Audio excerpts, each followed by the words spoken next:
आज की जो प्रदेश लेवल की कार्यकर्ता बैठक यहाँ पर बुलाई गई, सब पदाधिकारी लेवल के भी लोग यहाँ पर मौजूद थे, जिला अध्यक्ष मौजूद थे, बामसेफ के भी लोग मौजूद थे।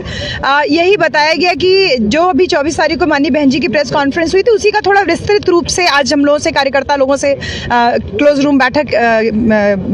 में वार्ता किया गया कि ईवीएम की गड़बड़ी को जब तक नहीं रोका जाएगा तब तक फर्दर कोई उपचुनाव में बहन जी अब चुनाव नहीं कंटेस्ट, मतलब पार्टी बीएसपी चुनाव नहीं कंटेस्ट करेगी। साथ ही साथ 6 दिसंबर को किस प्रकार से और अभी आगे भी आगामी बाबा साहब डॉक्टर भीमराव अंबेडकर की जयंती और महापुरुषों की जयंती और पुण्यतिथि किस प्रकार से मनाई जाए, इसके लिए भी निर्देश प्राप्त हुआ। और पार्टी और मिशन मूवमेंट को किस प्रकार से और गति दी जाए, किस प्रकार से और तेजी से कार्य किया जाए, किस प्रकार से इस बहुजन मिशन मूवमेंट को आगे बढ़ाया जाए और किस प्रकार से नए युवकों को इस मिशन मूवमेंट की जानकारी दी जाए। कार्यकर्ताओं को लोगों के यहाँ रुक करके वो संदेश दीजिए कि हम आपके साथ जुड़े हुए हैं, यहीं से नीचे से उठ करके ये पार्टी यहाँ तक पहुंची है। और जो तमाम नए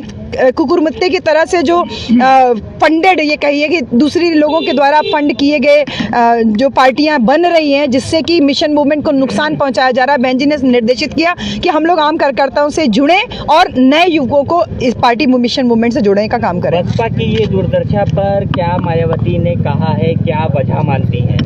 देखिए, बसपा की कोई दुर्दशा नहीं हुई है। बहुजन समाज पार्टी केवल एक पार्टी नहीं, एक मिशन है और मिशन मूवमेंट की कभी कोई दुर्दशा नहीं हो सकती। बहुजन महापुरुषों का जो इतिहास है उसको लेकर के हम जनमानस तक पहुंच रहे हैं, आम लोगों तक पहुंच रहे हैं, नए युवकों तक पहुंच रहे हैं। और यही वजह है कि चाहे 21 अगस्त का जो बड़ा एक भारत बंद आंदोलन था वो सफल हुआ, बहुजन समाज पार्टी का उसमें आह्वान था, एक बड़ा रोल था। चुनाव में हार जीत लगी रहती है, हम आज हारे हैं तो हम आगे जीतेंगे। इसी मिशन मूवमेंट को वापस तेजी देने के लिए, धार देने के लिए आज हम लोग को जो निर्देश प्राप्त हुआ है उसी के आधार पे हम लोग कार्य करेंगे। हार जो है बहुत अहमियत देती है, कंटिन्यू हार, उसको कोई भी जी 12 ही साल से हम सत्ता से बाहर हैं और तमाम पार्टियों को देख लीजिए, अगर तो उन्होंने तो बहुत समय तक पार्टी सत्ता में नहीं रही। हम केवल 12 साल ही से बाहर हैं सत्ता में और हमारी पार्टी को बने हुए अभी केवल 40 साल ही हुए हैं। तो अगर 12 साल नहीं है शासन सत्ता में तो हम पुनः कम बैक करेंगे, लेकिन पार्टी नहीं खत्म हो जाएगी ना, मिशन मूवमेंट नहीं खत्म हो जाएगा ना, मिशन मूवमेंट तो लगातार चलता रहेगा और वो चल ही रहा है। और उस 2027 के चुनाव के लिए कोई निर्देश 2027 के लिए बता रहे हैं कि हम लोगों को पूरी फ्रीडम दी गई है कि कार्यकर्ताओं के साथ में जुड़े,